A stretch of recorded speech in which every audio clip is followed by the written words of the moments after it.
everybody. Welcome to Takeoff with John Clark, presented by Rivers Casino. And we have some special guests, two of the most electrifying, exciting players in Philadelphia Eagles history. And they've got a podcast together. How about that? Let's welcome in LeSean McCoy and DeSeanJackson. It is good to see both of you again. Yes, sir. Great to see you too, John. How you doing, brother? Good to see you too. Good seeing you, John. Hey, you did pretty good with the intro. Normally, people when they say DeSean and LeSean, it's like a tongue twister. That's pretty good, brother. I worked on it. I mean, we've had like 15 years because you guys have been in Philadelphia, so we've been working on that. How about the new podcast? Congratulations. It is the 2510 show now. Now, Shady's number gets top billing here. Is that just because it sounds better? Yeah, I gave him, I gave him the credibility of, I'm the big bro, big homie. So I just like, you know what, man, let my boy get the name. Yeah, no, we feel like it flew better with 2510 though, for sure. Yeah, he's older than me though, so he gave me the nod. It's my guy right there. Yeah. Well, it is so cool to see you guys together. I want to ask you, how do you guys now work together on a podcast? It's one thing when you're on the Eagles together and you've got a coach, everybody sets the schedule, everybody has the plays and you learn them. What is it like working together, organizing everything for this podcast together? Man, it's a headache, man. This dude ain't got no better. I just was telling you, we supposed to change roles, revert. Like, we're both supposed to be on time, ready to go, playbook in hand. It's like this dude wants to revert back to be the old D-Jack when it's like not on time, not scheduling, staying on time. Like, you know what I'm saying? I'm like, bro, what are we doing? I'm trying to be the good guy now because, I'm mature. I'm doing things the right way. And this guy want to revert back to the old D-Jack ways, man. I don't know what's up with that dude. John, get on him, man. You know what it is? Because for the podcast 2510, our biggest thing is being authentic. And the most authentic DeSeanJackson I know is a little rough around the edges. It's a little hard-headed, and that's what I need to get out of you. So that's why our numbers is doing so well and so quick, because I'm getting the real DeSeanJackson, not this polished old man. See, this is hilarious because DeSean is starting to sound like Andy Reid or something like that, like a coach. I am, man. I'm Coach Jack. I coach now too, man. I coach to you. But yeah, I'm coaching now, man. I'm a high school football coach, so address me as Coach Jack, man. That's my name now. So, I got to get on them young kids, and it's in me, man, because, I feel like when I was playing, man, I was so ahead of the game. I feel like I was very in tune. Even though people say I ain't work hard, I was very in tune with the skill set, man. And it was things I did that a lot of people never really saw. Like, I trained very hard in the offseason. I know McCoy would probably say I didn't, but, I did. Hey, I saw some of those videos, Shady. Yo, wait. I can't see. This is why I love our podcast, because we know each other so well, I remember so I'm younger than DeSean. So when I got there, he was already arrived, right? He had a big name. He wasn't like superstar yet. But my first year was his second year where he really took off. All right. Just like DeSeanJackson, punt returns, throwing bombs. He was DJ. So I'm like, damn, I want to train with the best. He's on my team. I go train with him one time. This was the coolest freaking workout I've ever had. I mean, I don't even know if I was sweating at all. So I'm thinking like, and all my friends and people like, yo, man, how is DeSean so good? He probably trained so hard. And I never would tell because it's my boy. I'm like, I want to say, no, that's God-given. We did. Then the funny thing is, he put on the workout gloves on, right? He get the Rocky Balboa headband. Like he about to really do something. We get in there, we looking at the weights. He ain't doing them. We do a little running. But anyway, the type of player he talks about the other things, like fall in love with the game, being a competitor. One of the best things about D-Jack that I've learned from other players that they don't be having is DeSean's a crazy competitor, right? At 5'10", whatever, how big he is, don't matter. He's going to compete like he's 6'6". So that's why we always had a great relationship, because I'm the same way.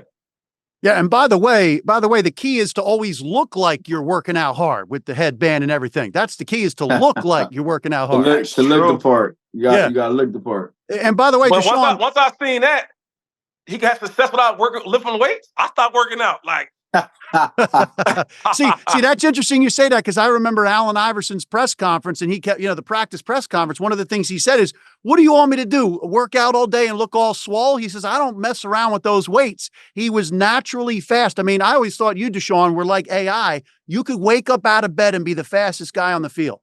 That's true. Yeah, but see, what's crazy, John? I feel like that kind of I don't want to say it like that, but it kind of bit me in the later on in my career, because I feel like I wasn't stretching, I wasn't like warming up properly, and then the older I got, I just start feeling like my muscles and my body tightening up a little more. So it's like, man, if I would have did it like not worked out, but like, stretched and like warmed up a little better, I would have probably, even though I played 15 years, I probably would have been able to play a little longer. Like I would have probably been able to play like LeBron still at like 40. And I honestly still feel like I can play right now in the league. Like I can still take the top off. I'm still fast. I ain't gonna say I ain't lost a step, but like if I lost a step, I ain't lost that much of a step.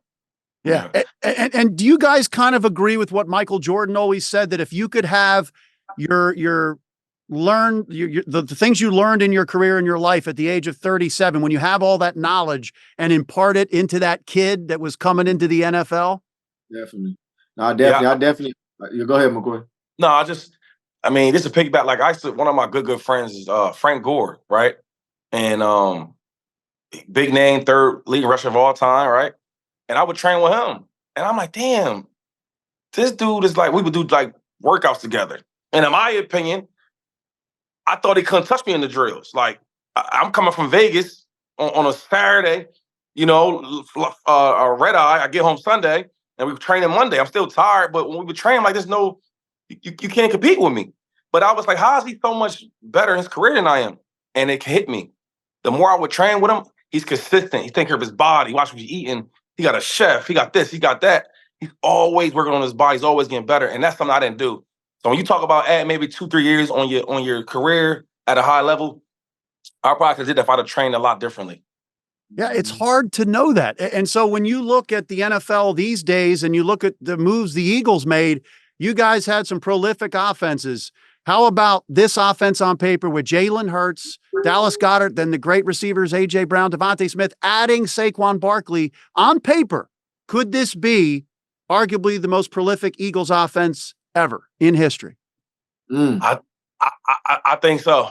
I truly do. I think that depending on how Jalen Hurts plays, though, because I don't know, you can't just put him that. I mean, we had an older Vick though, so I mean, I think the older Vick even still came in. We had like in 2010, 2013, like we still had some years, like 2011, 2012, we can't really speak for them, but like 2010, 2010, when we first signed him, and then 2013, Chip Kelly's first year, like when he was the coach, like we still statistically had some great years. Now we didn't make it to the Super Bowl, and we didn't surpass what we thought we could do. But I mean, I definitely feel like they have a edge, but we wasn't too far off. Like, no, you know what I'm saying? Like we was right there. We definitely competed. And now, like we just spoke on earlier too, McCoy, the game has changed so much now. Offenses in the league, all these new rules. How much they're throwing the ball more. Like even Saquon Barkley, like I feel like he's a good running back, but he doesn't probably get the ball as much as he deserves to from the running back position. They throw him the ball a little bit here and there too. So I think the game's just changed so complex now. Yeah, and I would say to add on to it, their defenses, what they had, especially the Super Bowl year, was really, really good. You could talk about the A.J. Browns, who's a phenomenal player, probably the best offensive weapon on the team. You added Saquon Barkley, who's phenomenal. I think we'll get to see how good Saquon really is now with this good offensive line. But the big difference, I think, from when we played to now is the defense wasn't that good. So we had to always put points up. Always, if you look at the Eagles and the stretch they have these players, they be doing well, but they kind of sometimes they stall out. But the defense bails them out. They're getting the ball more. They're getting more opportunities. Like all the little small things you don't think about. And I think if we'd have had that type of defense, they had the third most sacks in the NFL history. We had that over there. You know what we'd have been doing? Yeah. Yeah. Come on. So owner Jeff, I do love the offense. We love what they're doing though. We as older players, as players has been there and knows what it's like. I mean, we commend them. We're supportive of them. We're not like the older guys that hates on the young guys. We don't want to see them do well. Like we love that. Like as you see McCoy, he's on Fox. Last year and the year before when they was doing good. McCoy the first one on there talking stuff about his Eagles and vice versa. I'm the same way. Like we go out, we talk to other dudes. We talk to Sproles. We all talking. We talk to Deuce Staley. Like, we got a great relationship. And, like, when the Eagles doing good, even Big Red get happy for the Eagles doing good. You know what I'm saying? Yeah. It's coming from Philly. It's Philly. Right, yeah. Hey, look, real quick. I asked, me and DeSean, we hype with Big Red. So, he's gonna come on the podcast eventually, but we be talking. I said, Big Red, man, hey. I said, now, you about to play the Eagles championship now. Don't be hugging Howie Roseman too tight now. Y'all got a game to play, right? You know what he said? He said, believe me, I won't. It's a lot more years to talk about that. I said, okay, all right. Don't win the game then. So it's always fun. It is wild that you mentioned that about Philly, because Fletcher Cox the last couple of years, he kind of looked elsewhere, but he signed 1-year deals because he says he talked to other guys who left Philadelphia and left the Eagles and went somewhere else. And they said it's not the same other places. Did you find that Philadelphia is a uniquely special place? Yeah, I would say so. You know what? I had a chance to talk to Fletcher Cox, and at the time we was at Vinny Curry's wedding, and he was up and down with the contract. He thought he was leaving. He thought he was going to the Chargers. Asked him this about one time you talked to him, and he said, "Changed my mind, man. Philadelphia is a special place. I've been to different places, man, and like I didn't know how special Philadelphia was until I really left. Right? The people there, the city. I love how the fans are authentic. They support you all the time, good or bad, but they let you know it's real thing. When Brian Westbrook left and I became like the guy, he said, always love Philly, bro. He says, I'm with the Niners, and this place is so dysfunctional. And then when I left Philly, I said, I know what you're talking about. Right. So Philadelphia is always a special place for me, for sure. Hey, celebrity cook Steve Martirano is bringing his Italian-American cooking back home to Philly, where it started. Enjoy Martirano's Prime at Rivers Casino and Steve's famous meatballs with Sunday gravy, prime steaks, and more. So make reservations for Martirano's Prime on Open Table. I've been to the one in Fort Lauderdale. I'm glad it's back in Philly. And it's cool because Jeff Lurie, the owner, spoke at the owners' meetings. And number one about you, Shady, he said, that narrative that they don't pay for running backs, like when they have a special running back that also happens to be a pass attack running back, that's what they want. And he mentioned you and Brian Westbrook. So now you have Saquon Barkley coming here. If you were to look at your career and his career, where it's going, how would you compare yourself to Saquon Barkley? Who's better? First of all, Mr. Lurie is right. I've never had a year where I wasn't a top 3 or top 5 highest paid running back. So we never had them issues ever. You know what I mean? I think all time, like, 5th or 6th highest paid running backs. I mean, and then the question with Saquon, I don't really, you know what, though? At this level, man, like, I'm learning that it don't really matter who's better. I'm nice, and he's nice, right? If he surpasses me or he don't, that don't take nothing from how good he is. So I think he's a phenomenal player. I've been loving him since college. We got a golf event coming up, Pittsburgh versus Penn State. So I'm a big fan of Saquon. I don't really get into that like I used to. I will say this, though. I'm a bad mother effer, and everybody know it. You know what I mean? So I don't need to compare who's better. I'm cheering for him. I'm going to have 26 jersey on, and I'm rooting for him. I want him to ball out. Is that the same way you are, DeSean, when you look at your incredible career and then you see a guy like A.J. Brown, but maybe a guy like DeVonta Smith, a little undersized, thin, and he's doing his thing in the NFL? Yeah, I mean, for me, I love to see it, man. I root for these guys, and I'm a firm believer. Without the past, there's no future. You know what I'm saying? Like, I feel like people before me, laid the way for me. So for me, I'm very respectful, and me and McCoy get into it all the time, just about talking about older guys, and just our competitive nature, like how we are, how we're tunneled to be so much. I'm the best. Can't nobody mess with me. I'm working so hard at this and that and the third, but at the end of the day, you have to set the example for the youth, for the guys that's coming after you. You know what I'm saying? Because before me, there was somebody I looked up to, the Jerry Rices, the Randy Mosses. So for me, I would feel like I didn't accomplish and I didn't do something right if you don't have the A.J. Browns, the DeVonta Smiths to come in and to shatter records, or, like DeVonta got my record last year, and it was like, yeah, I was happy for him, but at the same time, it's like you had an extra game, so that's the competitive nature. But at the same time, man, I love it, bro. And, like McCoy just said, I feel like I'm one of a kind. You know what I'm saying? That's why I had to tag one of one, because, what I was able to do in the NFL, no other receiver and no other player has been able to do. So for me, I congratulate them, man. I I want to see them continue to raise the bar, because what they're doing now, obviously, we wasn't making the money that they're making now. So at the end of the day, I love to see it, man. I'm congratulating these dudes, bro. Yeah, and Paris Campbell, the new Eagles receiver, he actually said that being teammates with Saquon Barkley, he believes Saquon is the best running back in the NFL, better than Christian McCaffrey. So I'll put that question to you. I don't know. That's pushing a little bit. The only reason why I'm gonna say that is because Christian McCaffrey, he was coming off of a down year before he was traded.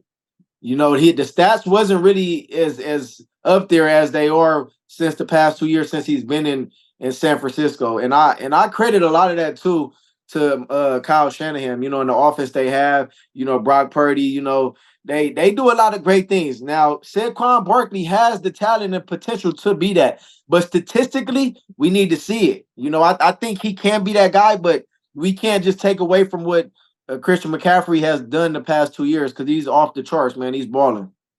Yeah. I agree. But LeSean, when you look at that, look at the amount of the talent on offense that Christian McCaffrey has had around him, and Saquon hasn't had anything. Yeah, and I think that's the big difference. I think we'll see this year, because now you have a good offensive line. You got great wide receivers. It's funny when you go to a team where you used to always being the best player, and you got to perform, and it depends on you. Now, other great players around them. Yeah, now, because everybody think what they want. But I think AJ is probably still the best player on the offense, if you ask me. So now it's like, okay, well, if AJ's getting all this attention, now they're going to give me an 8-man box, 7-man box? Think about that. 6-man box? Give him a 6-man. He's going to kill that. So now I think he is so excited to have the players around him, where when Paris say things like that, he can back it up now. Now I'm on an even playing field. Now I can show you how good I really am. Because Chris McCaffrey has all the guys around him as well. So I love to see it. I like when these things happen, because now, like, you get to prove it, right? I think they're going to be a phenomenal offense. They get to prove it now. So we'll see. And do you think with the way the NFL is going, you see most defenses playing back? They don't want to give up the big play. 2 safeties back. How is that? I would like to say I was going to kind of jump in and interact on that as well, too. And this is something else, too, McCoy, as far as what makes this very challenging, the opponent's defense. Like, now, if you double team AJ, you have DeVonta. You know what I'm saying? And not only that, you have Dallas. Not only that, now you have Saquon. So for the opponent defense to come in every Sunday and have to deal with that, pick your poison. And now you have a running quarterback. Not only that, now you have Paris, who's a fast, quick twitch receiver. I mean, if I'm a defensive coordinator preparing for this offense, this sets up Saquon, like, bro, the ball's in your hand now. You can't have a bad year. Everything is projecting this to be an awesome year for Saquon. Now, if you don't have a great year, this is tough. Yeah. See, I think now he got the money, he got the team, so no excuses. But this is my question to y'all, though. The 2 years that I watched the Eagles, the last 2 years, right? Super Bowl run and his last run. At the end, it got bad. Do you want to make this team a pass team first or a run team first? I want to hear what y'all say.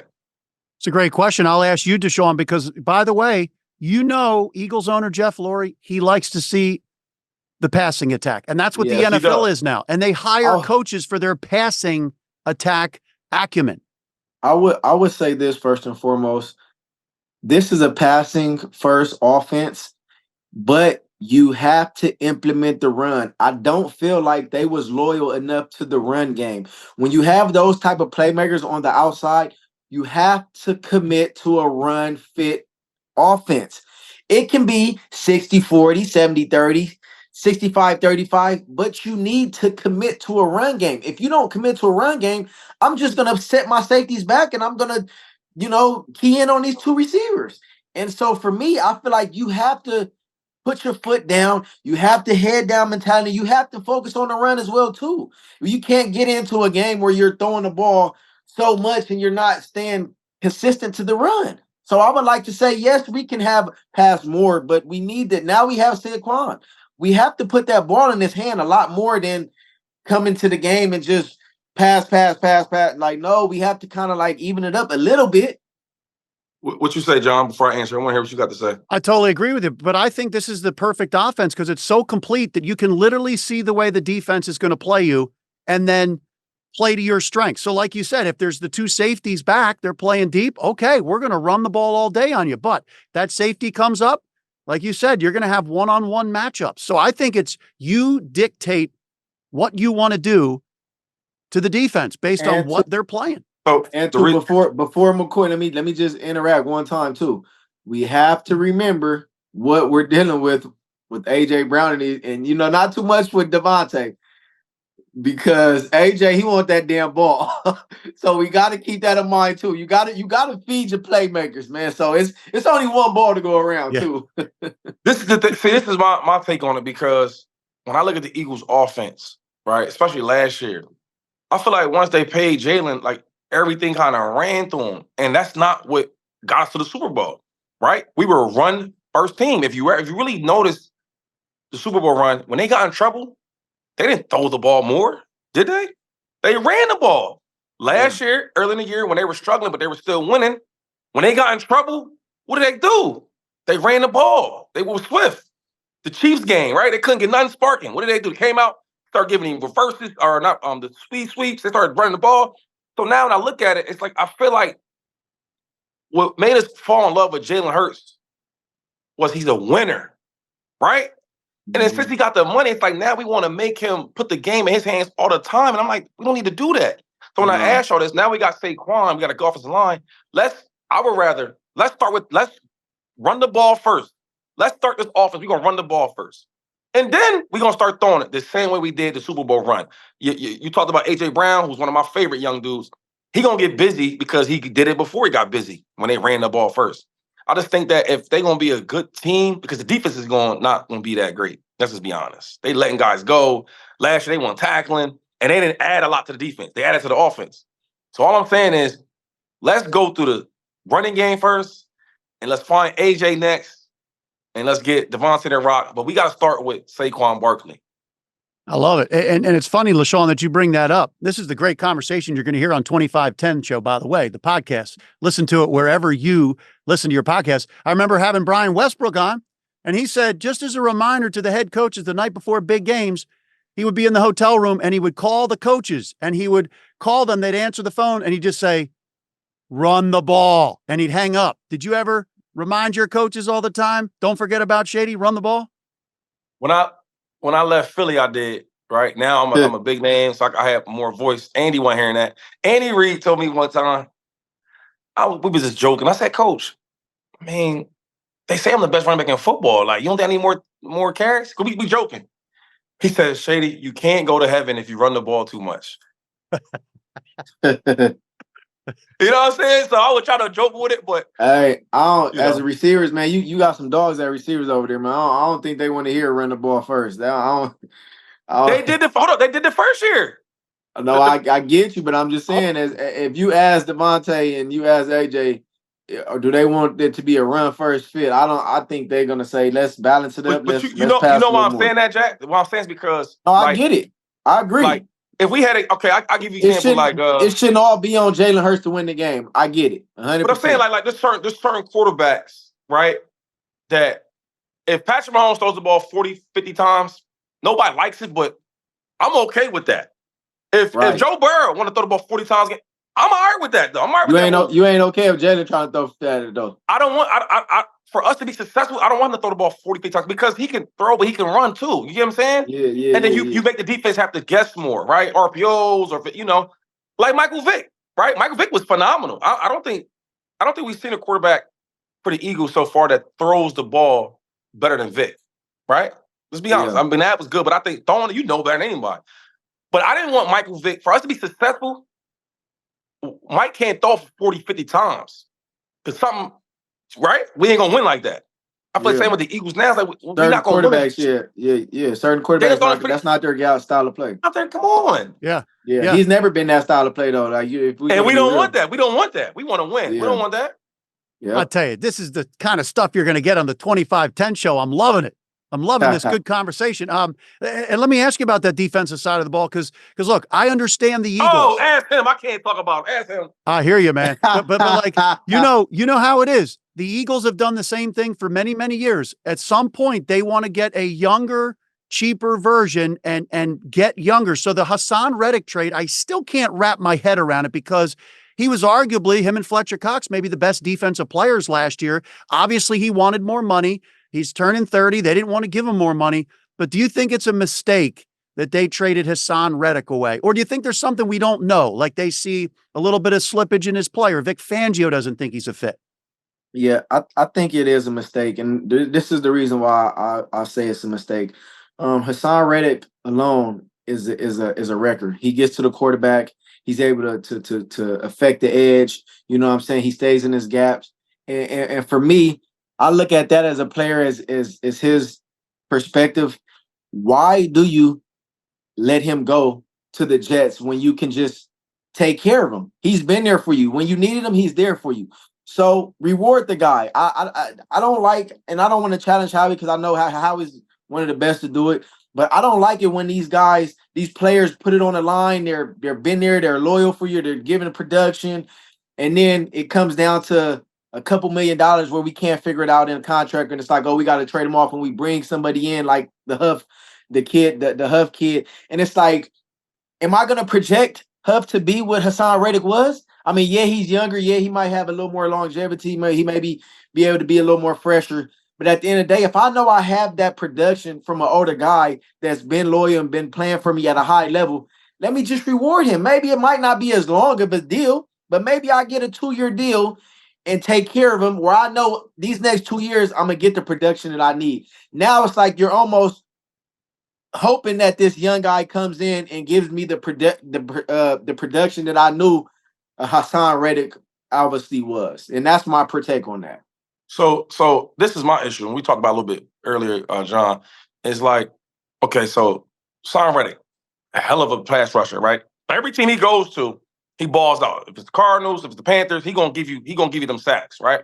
And I think about this. So DeSean Jackson was a phenomenal player. His first years, he was with the Eagles. In the second contract, you knew they were gonna sign him back. Shady McCoy, you knew he was gonna sign me back. My second contract. I look at the Jets. Young pass rusher, right? They're trying to build some special over there. He's going to his second contract. Why didn't they pay him there? So when I seen that, I said, yo, it was a red flag.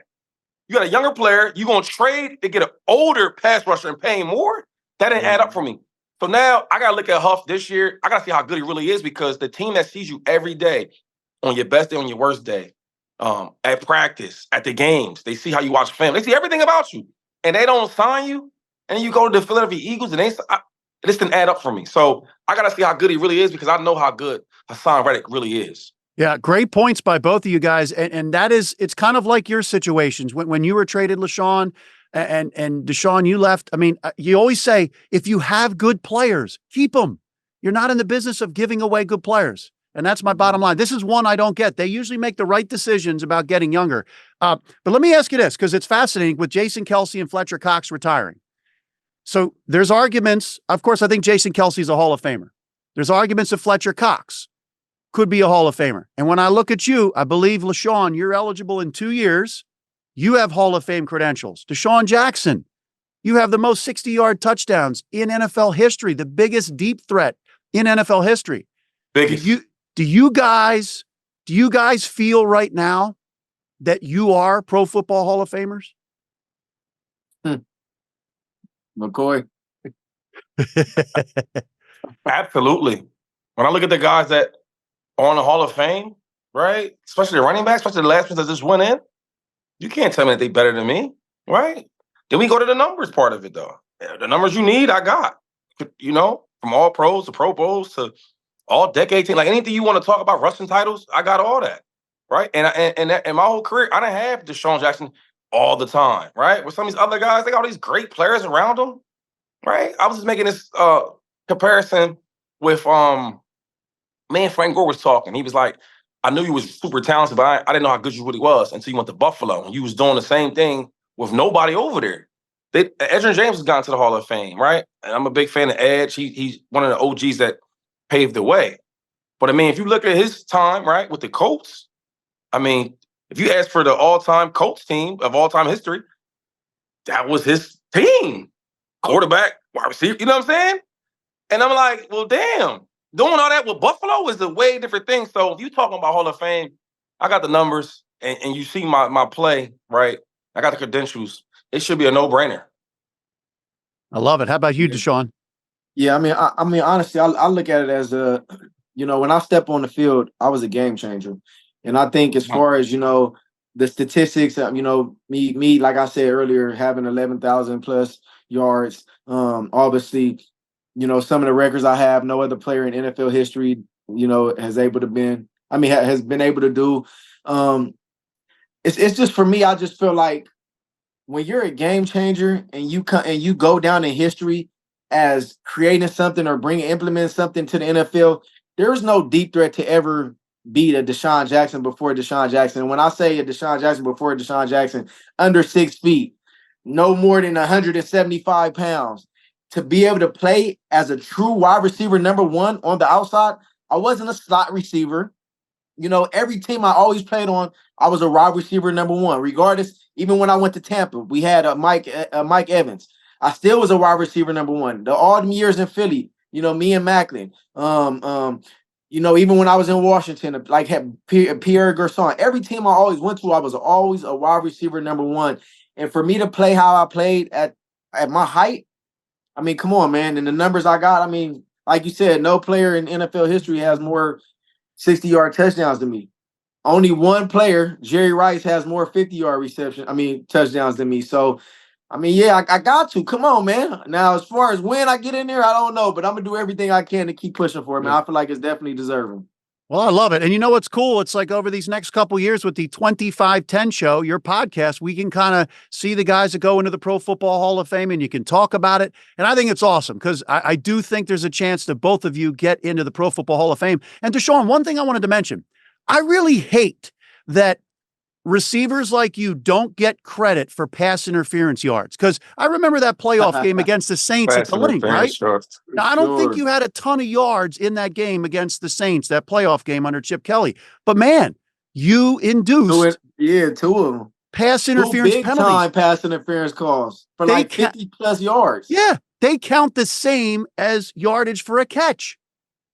To me, I think they should change it. Rule. You should get credit. You should get credit for that. Man. Appreciate that, John, man. It means a lot, bro. Because it's your speed that caused the DB to interfere with you. So that should count as much as a catch. That's just something that's always bothered me. By the way, you mentioned Andy Reid. I want to ask you guys, because I thought it was really cool on your show or getting ready for your show, the 2510 show, when you called Andy Reid and you FaceTime him. And there's something special going on there with Andy Reid and you guys. So I want to ask you, though, what was the maddest he ever got at each of you?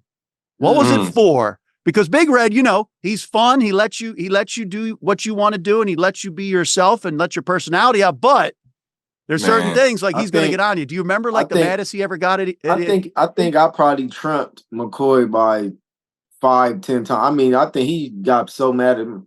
Andy Reid used to call me in his office and cuss me out. When I literally tell you, the young D-Jack, the first 3, 4, or 5 years of my career, I was doing some crazy things. So for me, I think the maddest, I can't even recall the most maddest he's got at me, but I definitely remember multiple times getting called into his office, him sitting me down. And that's why I really have a personal relationship with him, because I feel like he understood me. See, Coach Reid is from LA or from the California area. So he understood what I was going through, the temptations, me trying to help everybody from my neck of the woods. And he felt like that was overbearing or overweighing on me. And he knew, when I used to come to work, he knew I wasn't focused. He used to tell me, you worrying about something else. You're dealing with something back home, this, that, and the third. And he used to get on my ass. He used to tell me, I don't care what you're going through.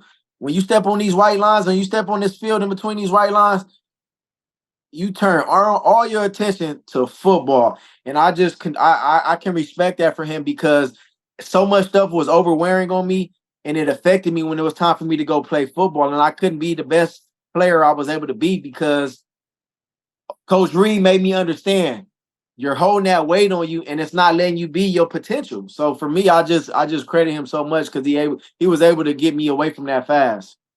And there was a lot of tough love too, which was cool. For sure. Yeah.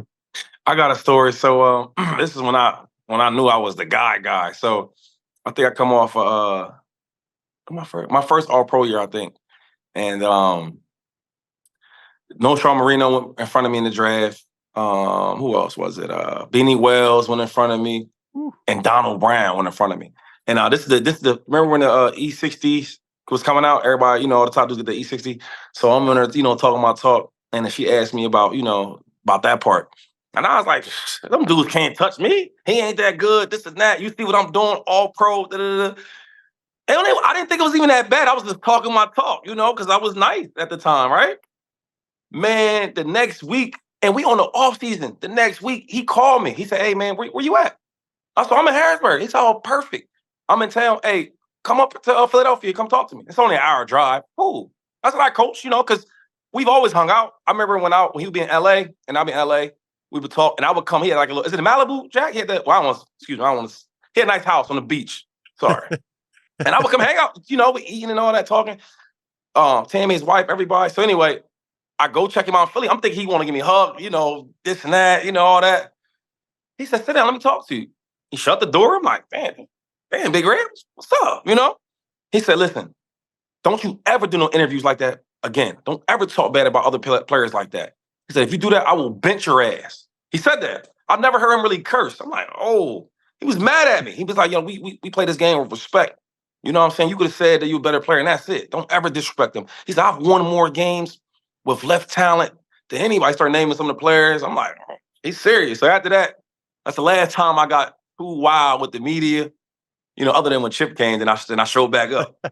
And he's gone back at it. But other than that was the only time he ever got crazy with me.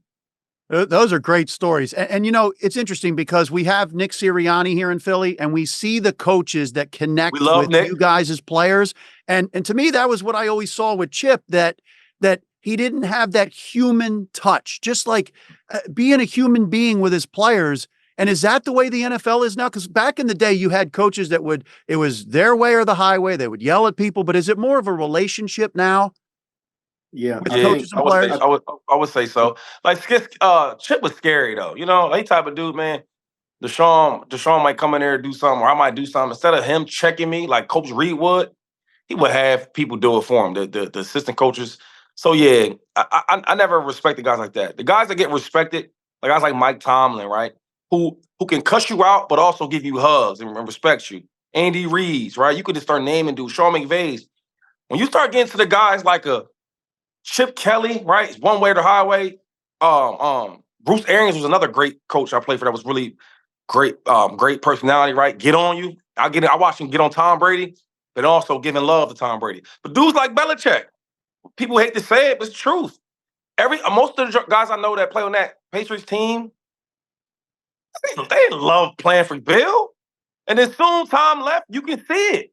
I don't want to go play for the Patriots unless they overpay like they've been doing. But when they was running the show, you wanted to win, you want to play with him, but you don't want to play for a coach that can't understand you, can't relate to you, right? And that's Bill Belichick. That's why he ran himself out the league, because he overrated as a coach for real. And then you can't relate. Why we need you? Yeah. Yeah. How about you, DeSean? I mean, honestly, I don't want to speak too much on this topic because the next podcast we're gonna do a whole episode on the Chip Kelly era. So we are doing that. I don't want to spill too much of the beans, but definitely I feel like a lot of coaches in the past that I played with, that I had relationships with, all it was like very personable. I mean, when you're a star and when you're one of the guys, you have the relationships where you can go talk to the coach, where you can go pull up on them, call them if it's an issue. Yo, coach, I just got into some on 95, I-90, you know what I'm saying? Like, yo, it's just whatever. But, certain coaches, you ain't got that, able. So, I mean, my personal relationships with all my coaches besides, we'll speak more on that coming soon. You guys are professional podcasters. John, real quick though, dog. Great tease, by the way. You're professional podcasters, man. That is a great tease for the 2510 show. Hey, I'm telling you, hey, John, this next one we finna go. Nah, it might shatter, bro. I'm telling you, it's gonna be. Hey, John, real quick though, before we get off here, look, when Chip Kelly though, real talk though, when he decided to get rid of DeSean Jackson, right? Then he get rid of me and Vic, and then didn't sign Macklin back. Was you like, what's going on? And I got to be honest with you, I always wondered, honestly, what Jeff Lurie thought about all that, because he loved you guys. And so he was letting Chip run the show, and then it ended. I don't want to talk, but I'm gone, man. Y'all, because y'all we done. We done with it. No, y'all get me riled up, John. I'm gone, man. Appreciate it, bro. Hey, what was that confetti and everything to just that was hot. That was hot though. Hey, we got you guys. He a real podcast. That's what we do. We got some stuff coming for you, man. John, appreciate your time, man. Hey, you're gonna get Kelce ratings. You're gonna get New Heights Kelce ratings with that. For sure, man. You ain't lying. You ain't lying, brother. Hey, well, listen, I want to thank you guys because you guys are two of the most electrifying athletes to ever play in Philly. I was going to have one more question about if Michael Vick is the greatest athlete you've ever seen, but if you got to go, you got to go. Wait, in person? Ever, like watching on TV and you hear all these people that say, I grew up watching him, and then you see him in person, his athleticism, his ability. McCoy handled that when I got to hit it. McCoy handled it. I got to hit it. Thanks, John. 25-10 show. Thank you. Thank you, DeSean. You can answer that, LeSean, if you want. Is he the greatest athlete I've ever seen? So, yeah, so the people watch from afar on TV, but the things he's able to do, his speed, but also no. That ball he threw. I would say this about Vic. Man, I was such a big fan of Vic, man. When he came to the Eagles, I was like, damn, this is like my idol right here. So I was just a big fan of Vic. I won't say he's the greatest athlete to ever played against or played with. I mean, it's so many dudes like Jason Peters, bro. This might not even sound, I guess, sexy because he's a chubby lineman, but bro, other than the quarterbacks, he's the best player I've ever played with. Strong, fast, quick, can run. He played tight end, bro. Yeah, you know what I'm saying? He was different. And I think that's the guy I played with. So I would go with him first. And people always ask me, like, who's a better athlete out of Michael Vick and Lamar Jackson, right? I think Lamar Jackson's a better athlete. Oh. I think Mike threw the ball better. Bigger arm with less effort, the flick of the wrist. Yeah. Sideline to sideline passes, right? Zip balls. Vick is probably a better passer. But as far as just a straight runner athlete, I think I would go Lamar Jackson by a nice margin.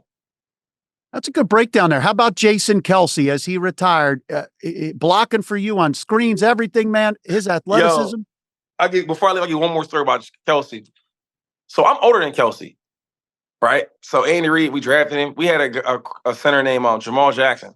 Oh, yeah. Played for a long time, right? Delaware State, right? Yeah, Delaware State. Did good. It's really good. Yeah. But that's where we're going. We shifted with the Kelce.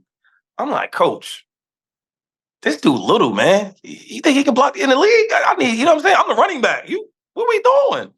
He said, just give him time. He's young. Give him time. I said, all right, cool, Coach. Go back. As the camp went on, I remember going to coach like, yo, the center we got, he's the real effing deal. He's tough, he's super smart, and he's the best thing about him, he's super athletic. You talking about pulling a center, right? Yeah. All the way around. You talking about reaching blocks? That's Jason Kelce. So when you ask me like some of the best players, Kelce is for sure up there, bro. And I've seen it happen. A lot of people they jumped on the wave because the speech he did and like he's been playing for a long time. They don't really know how good he really is. I played with him. I know how good he is. He's one of the best players I've ever played with. And he learned how to adjust when he's getting beaten up a little bit, right? Like it's amazing. Him and Jeff Stoutland, how he adjusted. Another one, really good coach. Yeah. When we got him though, we had Juan Castillo was a really good coach. A lot of credit to him. But when Stoutland came, he simplified it super easy. Like, oh, that's what you want to do? Right. And I think one thing with Kelce, he's so smart that I'm smart like that too. With the football, I could just get it and we will always click. So if he want to make a quick adjustment for the running backs, I could understand. I would tell the boys like, what's going on? But Kelce, man, him retiring though, I don't think people know how big of a impact it's going to do to I don't know. Cause he takes the pressure off the quarterback to know everything. You know what I'm saying? So the physicality you talked about is athleticism, but it is understanding everybody's blocking on the offensive line and everybody else on offense. Like that mental part, can they pick that up? That's the question I'm trying to ask, you know. So well, I gotta run, John. I'll let you, LeSean, man. Great catching up with you. Congrats on all you're doing in Harrisburg, by the way. That is awesome. We coming to Philly next, though. We coming to Philly next. We gonna be building there too. I love it. And thank you so much. Brother. And everybody listen to the 2510 show, and the Chip Kelly episode is gonna break some records. Wow. Be surprised. Oh, mom, so flagrant.